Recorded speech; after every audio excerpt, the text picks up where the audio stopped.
मातरं हृदये ध्यात्वा विशदं भुजवासिनीं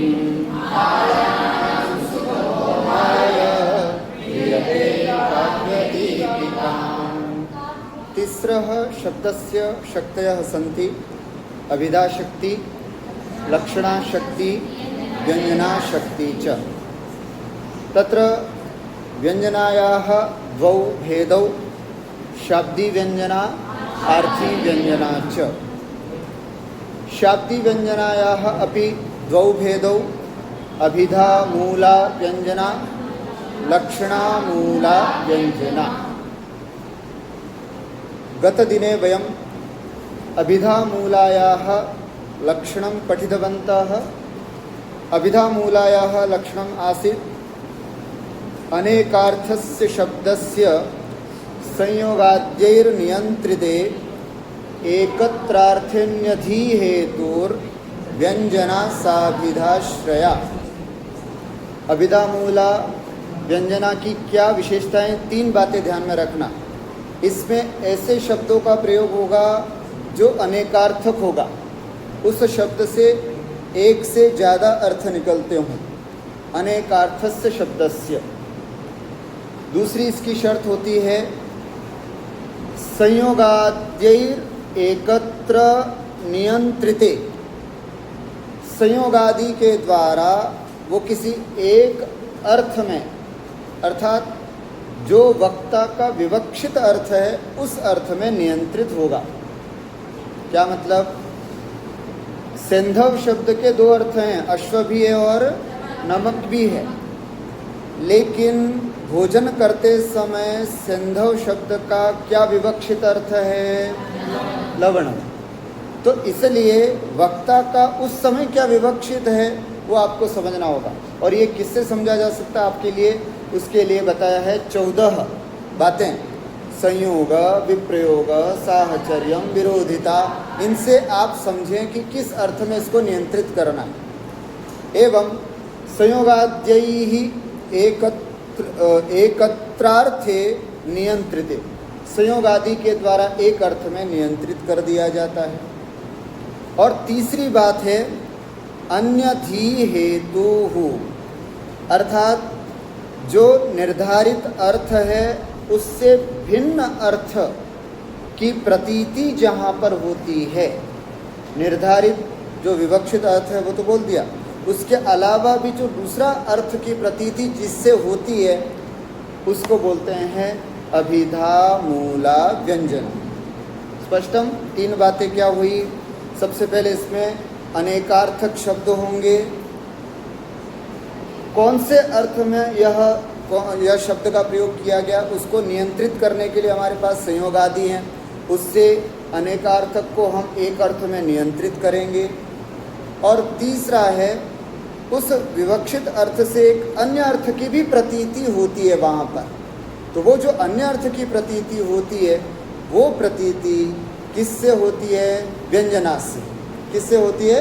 व्यंजना। कौन सी व्यंजना से? अभिधा मूला व्यंजना। स्पष्टम? एतद् अभिधा मूला व्यंजनायाः लक्षणम् आसीत्। अद्य वयम् अभिधा मूला व्यंजनायाः उदाहरणद्वयं पश्यामः, है ना? पुनः अग्रे अपि पठनीयम् अस्ति यत् तदपि पठामः। अस्तु तर्हि अभिधा मूला व्यंजनायाः अत्र उदाहरणद्वयम् अस्ति। सर्वप्रथमम् उदाहरणम् अस्ति कुबेरगुप्तम् इति। पठामः, एकवारम् उच्चारणं कुर्मः। अहं वदामि, भवन्तः सर्वे अनुसरन्तु।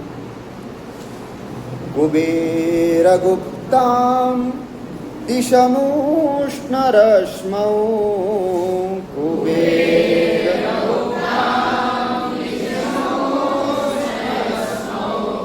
गन्तुं प्रवृत्ते समयं विलङ्घ्य,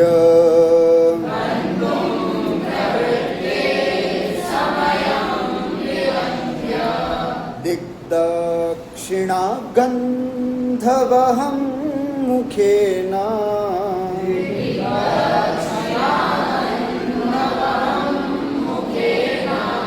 व्यलीकनिश्वासमिवोत्ससर्ज,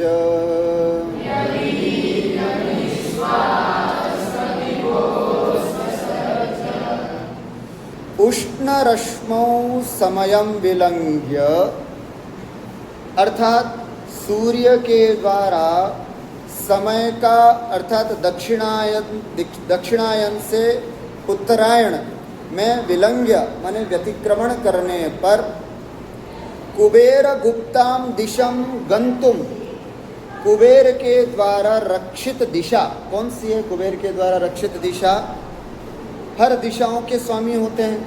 पूर्व का स्वामी इंद्र, दक्षिण का स्वामी यम, पश्चिम का स्वामी वरुण, उत्तर का स्वामी कौन? कुबेर, है ना।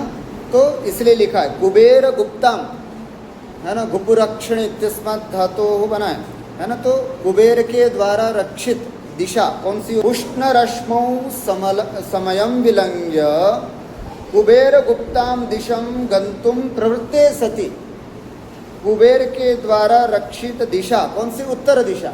उत्तर दिशा में गंतुम प्रवृत्ते सति, जाने के लिए प्रवृत्तित होने पर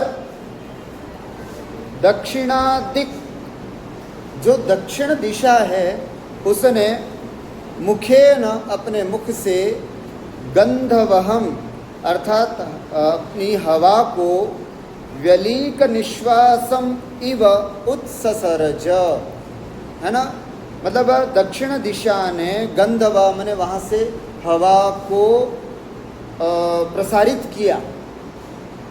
कैसे? व्यलीक निश्वासम इव, जैसे कोई विरही व्यलीक माने दुख से निश्वास निकालता है ना, आपने देखा होगा।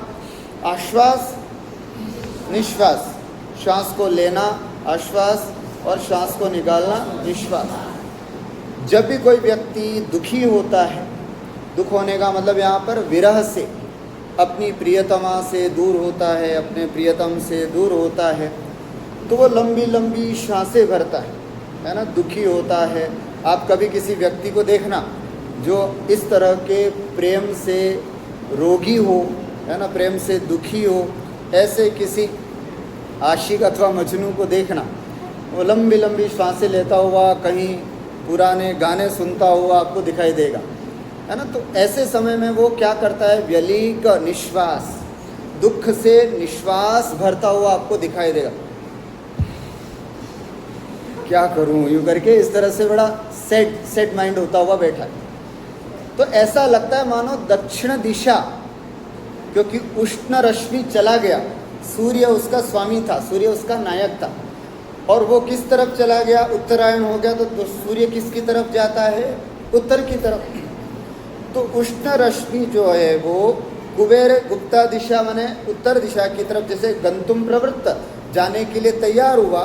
तो दक्षिणातिक, जो दक्षिण दिशा है वो मुखेन मानो अपने मुख से गंधवा माने हवा को, है ना, वैसे हवा को व्यलीक निश्वासम इव, जैसे एक वियोगी व्यक्ति निश्वास को, उत्प्रेक्षा अलंकार है, निश्वास को उत्सर्ज निकालता है, वैसे निश्वास को अपने हवा को बहारा। वस्तुतः एतत् सामान्यम अस्ति। यदा उत्तरायणं भवति, सूर्य भवन्तः जानन्ति खलु किञ्चित् ज्योतिषं, है ना, आयनं द्विधा भवति, उत्तरायणं दक्षिणायनं। यदा सूर्यः दक्षिणं प्रति याति तदा दक्षिणायनं, यदा सूर्यः उत्तरं प्रति याति तर्हि उत्तरायणं भवति। यदा उत्तरायणं भवति तदा मलयाचलस्य शीतलवायुः प्रायः प्रवहति। उस समय दक्षिण दिशा की जो मलय पर्वत जानते हैं कौन सा होता है? कर्नाटक तमिलनाडु के बीच में जो चंदन के वृक्ष होते हैं, आपने देखा होगा, वीरप्पन का नाम सुना होगा, वो नहीं सुना होगा तो पुष्पा 1, 2 देखी होगी, है ना, देखिए ना। हाँ, तो उसमें आपने देखा होगा वो हीरो जहाँ रहता है पहाड़ों में, जंगलों में, वो पहाड़ जंगल, वहाँ कौन से चंदन के वृक्ष होते हैं, और बहुत सारे चंदन के वृक्ष होते हैं। वहाँ से जो हवा आती है उसको बोलते हैं मलयानिल, मलय पर्वत से आने वाली हवा, ठंडी हवा। हमारे उत्तर में जो ठंडी हवा बहती है वो सब उधर से ठंडी हवा आती है। तो वो प्रायः उत्तरायण जब होता है तब यह स्थिति बनती है। तो ये स्वाभाविक है। तो इस तरह से यहाँ पर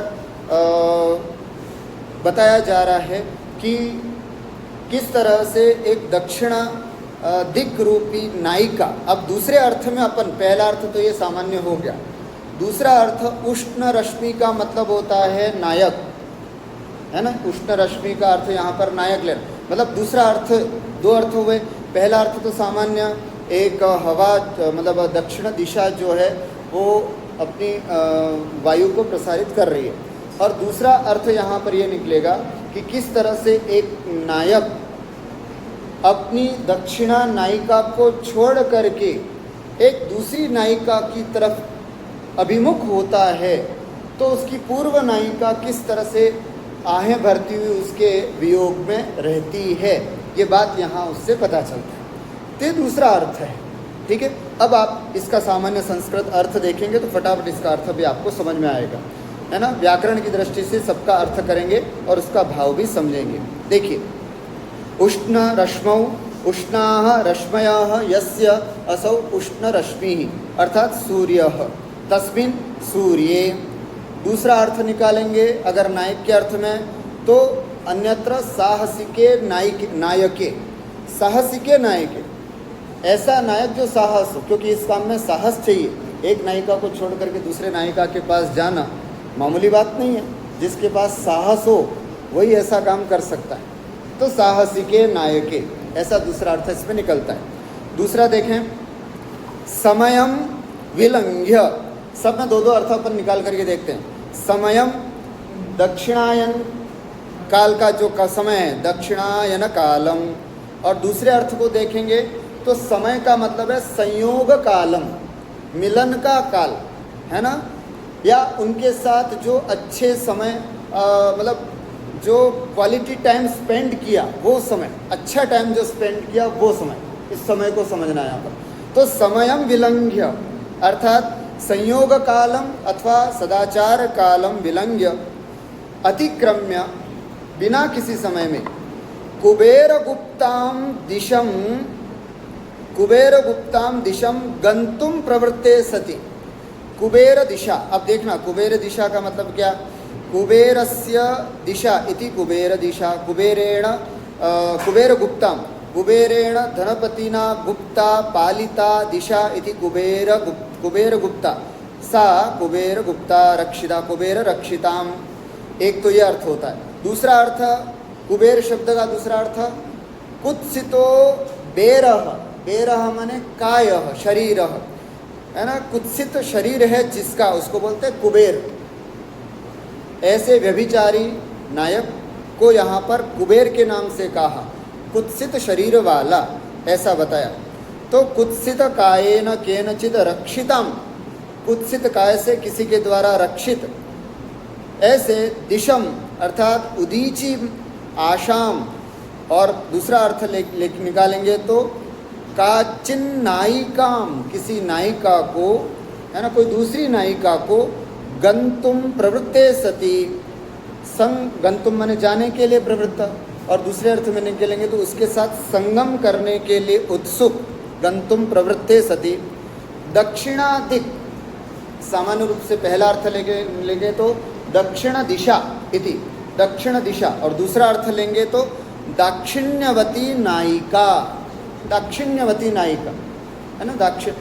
अस्माकं साहित्यशास्त्रे नायिकायाः तत्र बहवः भेदाः सन्ति, तेषु एकः भेदः अस्ति दक्षिणा नायिका, दाक्षिण्य नायिका इत्युक्ते उदार नायिका इति। तर्हि ऐसी दाक्षिण्यवती नायिका मुखेन अग्रभागेन वक्त्रेण गंधवहम, दूसरे नायिका के अर्थ में लेंगे तो सुरभिम, व्यलीक निश्वासम, व्यलीकेन दुखेन निश्वासः प्रश्वासः, है ना, इति व्यलीक निश्वासम इव यथा उत्ससरज प्रवर्तयामास। एवं च उत्तरायणे प्रवृत्ते सति मलयानिलः प्रवृत्त, ये मुख्य वाक्यार्थ है। जैसे ही उत्तरायण हुआ तो मलयानिल, मलय की हवाएं प्रवृत्त हुई, हवाएं चलने लगी। सामान्यतः यदि एक बारम अस्य श्लोकस्य भावार्थम यदि वयं पश्यामः तर्हि अत्र लिखितमस्ति यथा कश्चन धृष्टनायकः निजां नायिकाम् असमये एव यदा परित्यज्य, बिना समय अपनी नायिका को छोड़ करके अन्यां प्रतिनायिकाम् आश्रयते, अन्य किसी दूसरी नायिका का आश्रय लेता है तो तथा पूर्वा व्यथाच्छ्वासम उत्सृजति, तथैव उसी प्रकार यदा सूर्यः असमये दक्षिणाम आशाम विहाय, दक्षिण दिशा को छोड़ करके उत्तराम आशाम आश्रितवान, उत्तर दिशा का आश्रय लेता है, तथा दक्षिणा दिक, उस समय दक्षिण दिशा मलयानिल व्याजेन, माने मलयानिल की बहाने से वियोगजाम निश्वास ततिम व्यक्तवती, वियोग से उत्पन्न है ना निश्वास ततिम अर्थात निश्वास परंपरा को व्यक्तवती, व्यक्त किया, अर्थात स्वभर्तरी समयोल्लंघनेन परांगना संगतौ प्रवृत्ते, जब अपने स्वामी के द्वारा है ना संगम को छोड़ करके, अपनी नायिका का संगम छोड़ करके परांगना संगतौ, जब किसी दूसरी स्त्री के साथ संगत होता है, तब स्त्रियां दाक्षिण्यात, तब वह प्रायः स्त्रियां दाक्षिण्यात अर्थात अपनी उदारता के कारण किंचित अनुक्त्वैव, बिना कुछ कहे ही क्या करती है बेचारी, केवलम दुखात निश्वसंती, वे केवल मात्र दुख से निश्वास ही लेती हैं। इस तरह से अत्र कुबेरादिपदानां संयोगाद्यैः प्रकरणैश्च एकस्मिन् अर्थे नियमिते, कुबेरादि कुछ ऐसे पद हैं जिससे हमें प्रकरण समझ में आता है, तो एक अर्थ में नियंत्रित हो जाने पर है ना गुप्तमित्यस्य गोपितां दाक्षिण्य रूपो अर्थः प्रकरण पर्यालोचनया व्यक्तस्य द्वितीयार्थस्य संगतये कल्प्यते, और जो दूसरा अर्थ इसमें निकल करके आ रहा है वो यही है, नायक नायिका संवाद रूपः व्यंजनया गम्यते, ये बात नायक नायिका के संवाद रूप में व्यंजना के द्वारा हमको व्यंजित होता है। कहने का भाव है सामान्य रूप से प्रथम अर्थ तो जो है वो उत्तर दिशा की उत्तरायण होने पर मलयानिल जो प्रवृत्त होता है वो अर्थ होता है, और दूसरा अर्थ अगर निकल करके आता है तो किस तरह से नायिका को छोड़ करके नायक जाता है तो नायिका किस प्रकार से निश्वास लेती है, ये दूसरा अर्थ इस पर निकल करके आता है। दूसरा भी उदाहरण देखिए, दूसरे उदाहरण के बाद में जो लिखा है एक बार उस पंक्ति को पढ़ लेते हैं। प्रथमे दक्षिणा शब्दस्य प्रकरणवशात्, दक्षिणा शब्द का प्रकरणवश तद अभिधान दिक् रूपे अर्थे नियमिते, उस नाम की दक्षिण नाम की दिक् माने दिशा रूप अर्थ में नियमित हो जाने पर व्यंजनया दाक्षिण्यशील नायिका रूपो अर्थः बोध्यते, तो दाक्षिण्यशील नायिका रूप अर्थ यहाँ पर बोधित होता है। मैंने आपको पहले ही बताया था अभिधा मूला व्यंजना में तीन बातें होती है, अनेकार्थक शब्द, दूसरा एक अर्थ में नियंत्रण, और तीसरा अन्य अर्थ की प्रतीति। अनेकार्थक शब्द क्या है यहाँ पर, दक्षिणा शब्द। दक्षिणा शब्द और संयोग आदि में प्रकरण के द्वारा हम इसको दक्षिणा शब्द को दक्षिणा दिशा के अर्थ में नियमित करते हैं, और फिर व्यंजना के द्वारा कोई दाक्षिण्यशील नायिका जो है उस अर्थ में इसको हम व्यंजना के द्वारा समझते हैं। तो इस तरह से यहाँ पर अभिधा मूला व्यंजना नाम की प्रवृत्ति होती शक्ति जानना चाहिए। द्वितीयः श्लोकः अथवा अपरं पद्यमस्ति, तदपि अत्र वयं पश्यामः। आच्छादितायत दिगन्तरमुच्चकैर्गा,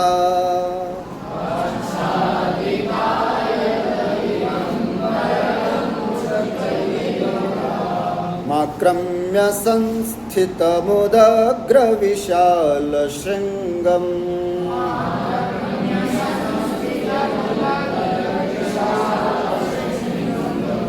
मूर्ध्निस्खलत्तु हि नदीथिति कोटिमेना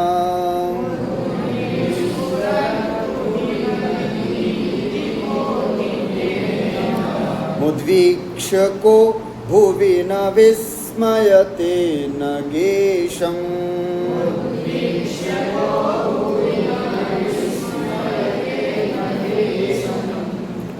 उद्वीक्ष्य अंतिम पंक्तौ पश्यतु नगेशम उद्वीक्ष्य है ना नगेशम नग इत्युक्ते पर्वतः नगानाम ईशः इति नगेशः है ना अर्थात पर्वतराजः अत्र रैवतक पर्वतस्य वर्णनम् अस्ति कस्य अस्ति रैवतक पर्वतस्य शिशुपालवधस्य चतुर्थे सर्गे रैवतक पर्वत वर्णनम् इदं वर्तते तर्हि किम् अत्र अन्तिमपङ्क्तौ पश्यतु नगेशम् उद्वीक्ष्य है न रैवतक पर्वतम् उद्वीक्ष्य अवलोक्य भुवि पृथ्वी पर कौन विस्मयते भला कौन व्यक्ति ऐसा होगा जो आश्चर्यचकित नहीं होगा सामान्य अर्थ किसको देख करके हाँ नगेशम कम उद्वीक्ष्य नगेशम नगेशम माने रैवतक पर्वत को देख करके अब देखें वो नगेशम अर्थात रैवतक पर्वत कैसा है उसके विशेषण में ये पूरा श्लोक है कीदृशम नगेशम उद्वीक्ष्य भुवि न विस्मयते कैसे नगेश रैवतक पर्वत को देख करके लोग आश्चर्यचकित नहीं होते तो उसके ये सब विशेषण है सबसे पहला विशेषण है आच्छादितायत दिगंतरम पहला सब द्वितीयांतम होंगे आच्छादितायत दिगंतरम दूसरा विशेषण है उच्चकैर गाम आक्राम्य संस्थितम तीसरा विशेषण है उदग्र विशाल श्रृंगम नगेशम तीसरा विशेषण है मूर्ति स्खलत तुहिन दीधिति कोटिम एतादृशम एनम नगेशम उद्वीक्ष्य ऐसे इस नगेशम उद्वीक्ष्य रैवतक पर्वत को देख करके भुवि कौन विस्मयते कौन आश्चर्यचकित नहीं होता है स्पष्टम अत्र नगेश शब्दस्य अर्थद्वयम् अस्ति है ना नगेश शब्दस्य अर्थद्वयम् अस्ति किं किम् अस्ति एकः अर्थः अस्ति रूप रैवतक पर्वतः अपरः अर्थः अस्ति शिवः है ना अपरः अर्थः अस्ति शिवः कथं नगः इत्युक्ते कैलाशः नगः इत्युक्ते कैलाशपर्वतः कैलाश नगस्य ईशः कैलाशस्य ईशः स्वामी कः शिवः अतः नगेश शब्दस्य अपरः अर्थः अस्ति शिवः एवं नगेश शब्द अर्थ नगेश शब्द अत्र अनेकार्थकः अस्ति एकः अर्थः शिवः अपरः अर्थः रैवतक पर्वत दोनों ही अर्थों में ये पूरे शब्द अर्थ लगेंगे और फिर इससे अभिधा मूला व्यंजना होगी देखिए फटाफट अर्थ देखते हैं सबसे पहला है आच्छादितायत दिगंबरम आच्छादितम आयतम है ना आच्छादितम नाम आवृत्तम आयतम नाम विस्तृतम है ना दिगंबरम दिशाएं और अंबर अर्थात बहुत बड़े मतलब जिसने दिशाओं और आकाश को विस्तृत दिशाएं हैं और विस्तृत आकाश है उसको जिसने आच्छादित कर रखा है ऐसा रैवतक पर्वत भगवान शिव ने भी इन सबको आच्छादित कर रखा है तो भगवान शिव के अर्थ में भी यह अर्थ जाएगा ठीक है दूसरा उच्चकैः गाम आक्रम्य संस्थितम उच्चकैः उन्नतम गाम माने पृथ्वी भुवम आक्रम्य व्याप्य संस्थितम है ना स्थितम अर्थात पृथ्वी को आक्रांत करके जो खड़ा है पृथ्वी को व्याप्त करके क्योंकि रैवतक पर्वत बहुत बड़ा है तो उसने पृथ्वी के बहुभाग को आक्रांत करके अपनी जगह पर खड़ा है ऐसा रैवतक पर्वत और यहाँ पर अगर भगवान शिव के अर्थ में लगाएंगे तो ऐसा कर सकते हैं उच्चकैः उन्नतम गाम नाम वृषभम, है ना, नांदी जिसको बोलते हैं अपन, गाम आक्रम्य आरुह्य संस्थितम, अर्थात उन्नत नांदी बेल पर चढ़ करके जो बैठे हुए हैं ऐसे भगवान शिव, तो ये इनके अर्थ में भी जाता है।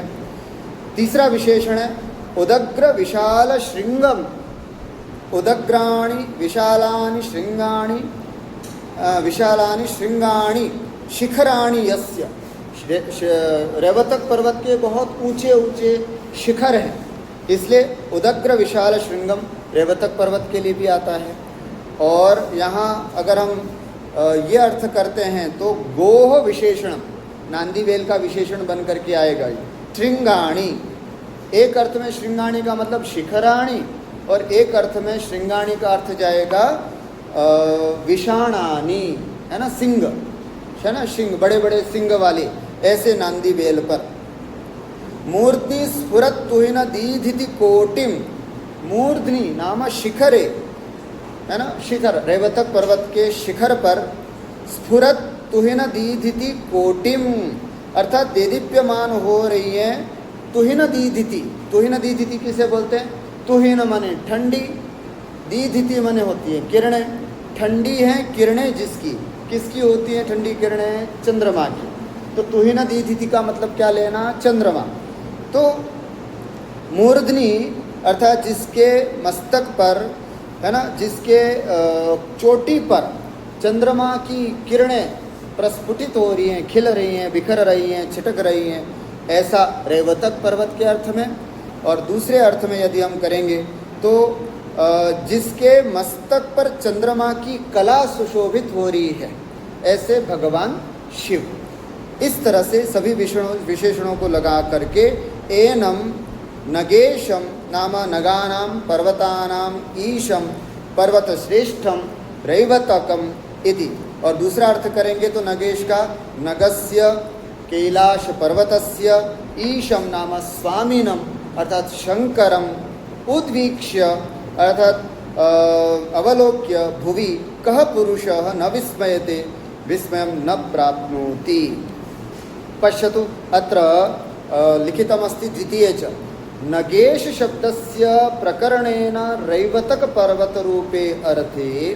यहाँ पर नगेश शब्द का प्रकरण से हम रैवतक पर्वत रूपे अर्थे नियमिते, जब प्रकरण को देखते हैं तो प्रकरण चल रहा था रैवतक पर्वत का वर्णन, तो उस प्रकरण को देखने पर रैवतक पर्वत रूप अर्थ में यह नियंत्रित हो जाता है अभिधा से। और व्यंजना से यहाँ पर व्यंजनया शिवरूपो अर्थो अत्र बोध्यते, शिवरूप अर्थ यहाँ पर बोधित होता है ना। सारांशतः वयम एतद् वक्तुं शक्नुमः। तादृशाः श्लोकाः अथवा तादृशानि पद्यानि यत्र अर्थद्वयं भवति, एकः अर्थः सामान्यतया प्रसंगवशः अस्ति, अपरः अर्थः व्यङ्ग्यरूपः अस्ति, तर्हि यः सामान्यः अर्थः अस्ति स तु अभिधयाः वाच्यार्थः अस्ति, किन्तु यः व्यङ्ग्यार्थो भवति स एव अभिधा मूला व्यञ्जनया अस्माभिर्ज्ञायते, तत्र अस्ति अभिधा मूला व्यञ्जना। एवं अत्र उदाहरणद्वयं कविना प्रस्तुतम्। अस्तु, अनन्तरं लक्षणामूला व्यञ्जनायाः स्वरूपम् उच्यते, उदाहरणम् उच्यते। वदन्तु एकवारं। लक्षणोपास्यते यस्य कृते तत्तु प्रयोजनम्,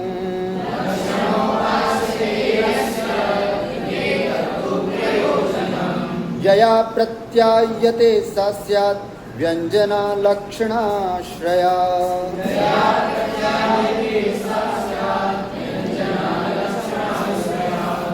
लक्षणोपास्यते यस्य कृते तत्तु प्रयोजनम्। पश्यतु, अतीव सरलं। लक्षणामूला व्यञ्जना, लक्षणामूला व्यञ्जनायाः लक्षणं किम्? तर्हि पहले तो सामान्य अर्थ हम समझते हैं लक्षणामूला व्यञ्जना किससे कहते हैं? जहाँ पर शब्द लक्षणा शक्ति से लक्ष्यार्थ को प्रतिपादित करके अर्थांतर को व्यक्त करता है जिस शक्ति से, उस शक्ति को कहते हैं लक्षणामूला व्यञ्जना। पुनः शृण्वन्तु। जहाँ पर शब्द, कोई भी शब्द लक्षणा शक्ति से लक्ष्यार्थ को प्रतिपादित करके वह शब्द जिस शक्ति से और अर्थांतर को अभिव्यक्त करता है, एक और दूसरे अर्थ को, लक्ष्यार्थ के अलावा एक दूसरा और अर्थ उसको अभिव्यक्त करता है, उसको बोलते, उस नवीन अर्थ को बताने वाली जो शक्ति है उस शक्ति को बोलते हैं अभिधा मूल लक्षणा मूला व्यंजना। संस्कृतेन यदि वदामः तर्हि कथं लक्षणया, है ना, लक्षणया लक्ष्यार्थं प्रतिपाद्यः शब्दः अर्थान्तरं यया वृत्त्या प्रतिपादयति सा वृत्ति लक्षणा मूला व्यंजना उच्यते। उसे ही हम लक्षणा मूला व्यंजना कहते हैं। अब यहाँ पर भी उसी तरह का कुछ बात है, इसमें भी देखिए, लक्षणोपास्यते यस्य कृते तत्तु प्रयोजनं पश्यतु, है ना, किमुच्यते, यस्य कृते लक्षणा उपास्यते, ध्यान से सुनना, यस्य कृते अर्थात जिसके लिए, यत् प्रत्ययनार्थम जिसका ज्ञान कराने के लिए, लक्षणा उपास्यते लक्षणा आश्रीयते, लक्षणा का आश्रय लिया जाता है, तत्तु प्रयोजनम वो प्रयोजन अथवा वो लक्षणा का फल, वयम जानीमः लक्षणा द्विधा भवति, कौन कौन सी, रूढ़ी लक्षणा और प्रयोजनवती लक्षणा। तो रूढ़ी लक्षणा का ज्ञान तो हमको लक्षणा से हो जाता है, लेकिन प्रयोजनवती में जो प्रयोजन है वो प्रयोजन हमको जिस शक्ति से पता चलता है उस शक्ति का नाम है लक्षणा मूला व्यंजना। बहुत सरल सी बात। लक्षणा दो प्रकार की होती है, रूढ़ी लक्षणा, प्रयोजनवती लक्षणा। उसमें प्रयोजनवती लक्षणा में जो प्रयोजन है उस प्रयोजन का ज्ञान हमको जिस शक्ति से होता है उस शक्ति का नाम है लक्षणा मूला व्यंजना शक्ति इति। तो यहाँ पर भी वही कह रहे हैं कि यस्य कृते लक्षणा उपास्यते, जिस प्रयोजन के लिए, यस्य प्रयोजन है ना, यस्य कृते लक्षणा उपास्यते तत्प्रयोजन, जिसके लिए लक्षणा का आश्रय लिया जाता है वह प्रयोजन, अर्थात लक्षणा में जो प्रयोजनवती लक्षणा का जो प्रयोजन है वो यया वृत्त्या जिस वृत्ति से प्रत्यायते अर्थात बोध्यते सा वृत्ति लक्षणाश्रया व्यंजना स्यात्, वह वृत्ति लक्षणा मूला व्यंजना कहलाती है। कैसे गुरुजी, समझ में नहीं आया? आप उदाहरण देखेंगे तो बहुत जल्दी समझ में आएगा। जैसे अत्र किम वृत्तौ लिखितम् अस्ति, एक बार पश्यतु। उपास्यते इत्यस्य अर्थः अस्ति आश्रीयते, है ना, विधीयते इति। पुनः प्रत्यायते इत्यस्य अर्थः अस्ति बोध्यते, अर्थात यस्य कृते लक्षणा, यस्य कृते लक्षणा उपास्यते, उपास्यते का अर्थ है आश्रयते, लक्षणा का आश्रय लिया जाता है। तत्तु प्रयोजनम, उस लक्षणा के प्रयोजन को यया प्रत्यायते, जिस शक्ति से उसका बोध होता है, प्रत्यायते इति पदस्य अर्थः अस्ति बोध्यते, यया वृत्त्या बोध्यते, यया शक्त्या बोध्यते सा वृत्ति लक्षणाश्रया, उसको हम लक्षणा शक्ति कहते हैं। उदाहरणमस्ति अत्र गंगायां घोष, गंगायां घोष अहम् उक्तवान् अत्र अस्य त्रयः अर्थाः सन्ति। गंगायां घोष, पहला अर्थ है गंगा में घर, दूसरा अर्थ है गंगा के तट पर घर, और तीसरा अर्थ है, तीसरा अर्थ क्या है व्यंजना से, हाँ, जहाँ पर शीतलता और पावनता का अनुभव हो रहा है ऐसे तट पर घर, ये अर्थ है, तीन अर्थ हैं। तो सामान्य गंगा में घर, ये तो अभिधा शक्ति से पता चलता है। गंगा के तट पर घर, ये लक्षणा शक्ति से पता चलता है। पता है हमने ये लक्षणा शक्ति का प्रयोजन क्या किया था, शीतत्व पावनत्व, शीतलता और पावनता। तो शीतलता और पावनता इस लक्षणा का प्रयोजन है। अब इस प्रयोजन का ज्ञान जिससे होता है उसको बोलते हैं लक्षणा मूला व्यंजना, बस और कुछ। ठीक है, तो वही बात यहाँ पर लिखी है, देखो, गंगायाम घोषः इत्यत्र प्रवाह विशेष रूपार्थ बोधनात् अभिधायाम। देखो पहले बताया था व्यंजना शक्ति जो होती है वो अभिधाद्यासु विरतासु, ऐसा पढ़ा था अपन ने, विरतास्वभिधाद्यासु पढ़ा था ना व्यंजना का लक्षण। अर्थात जहाँ पर अभिधा लक्षणा विरत हो जाती है उसके बाद जिस शक्ति से हमें एक नए अर्थ का ज्ञान होता है उसी को हम क्या बोलते हैं, व्यंजना। तो कहाँ अभिधा समाप्त होती है, कहाँ लक्षणा समाप्त होती है और क्या व्यंग्यार्थ वो यहाँ पर समझा रहे हैं, किसके विरत हो जाने पर। तो देखो प्रवाह विशेष रूपार्थ बोधनात् अभिधायाम विरतायाम, अर्थात गंगा शब्द का अभिधा से कोई अर्थ लेंगे, वाच्यार्थ लेंगे तो वो क्या अर्थ है, प्रवाह विशेष रूप। बस गंगा का मतलब जैसे कोई गंगा शब्द बोलता है तो बहता हुआ बहुत अच्छा ठंडा पानी, ये दिमाग में आता है, यही आता है। क्यों? क्योंकि यही उसका अभिधा का अर्थ है। लेकिन गंगा शब्द बोलते ही प्रवाह विशेष रूप अर्थ को बताने के बाद अभिधा शक्ति विरत हो जाती, खत्म हो जाती। फिर दूसरी शक्ति का काम आता है, कौन सी, लक्षणा शक्ति का। वो क्या करती है, कौन सा अर्थ बताती है, तो देखो तट रूपार्थ बोधनात् लक्षणायाम विरतायाम। अब जो लक्षण आई उसने भी क्या किया, तट रूप अर्थ को बोधित किया और वो भी विरत हो गई। जब लक्षणा से पूछा गंगा शब्द का अर्थ क्या, तो उसने बताया गंगा का तट। अभिधा से पूछा तो अभिधा ने क्या बताया, बहता हुआ पानी, जल प्रवाह। लेकिन गंगायाम घोषः कहने का ये प्रयोजन तो था ही नहीं, ना तो बहता हुआ पानी बताना था और न ही गंगा का तट बताना था। हमारा प्रयोजन तो कुछ और था। उस प्रयोजन की प्रतीति न तो अभिधा से हो सकी न लक्षणा से हो सकी। क्यों नहीं हो सकी, क्योंकि अभिधा की एक लिमिटेशंस है। अभिधा केवल जल प्रवाह को बता करके विरत हो गई। लक्षणा की भी एक अपनी मर्यादा है, वो गंगा के तट रूप अर्थ को बता करके विरत हो गई। तब एक शक्ति आती है जो एक विचित्र और गूढ़ अर्थ को बता करके जाती है, उस शक्ति का नाम है व्यंजना। तो वो उस व्यंजना को यहाँ पर बता रहे हैं, यया शीतत्व पावनत्वातिशय रूपम प्रयोजनम बोध्यते। जिस शक्ति के द्वारा शीतत्व पावनत्वातिशय, बहुत अधिक शीतलता और बहुत अधिक पावनता है ना, इस प्रयोजन का ज्ञान, इस प्रयोजन का बोध, इस प्रयोजन की प्रतीति यया वृत्त्या बोध्यते, जिस वृत्ति से होती है, सा लक्षणा मूला व्यंजना, उसे हम लक्षणा मूला व्यंजना कहते हैं। अर्थात अस्याः व्यंजनायाः मूले किम अस्ति, लक्षणा।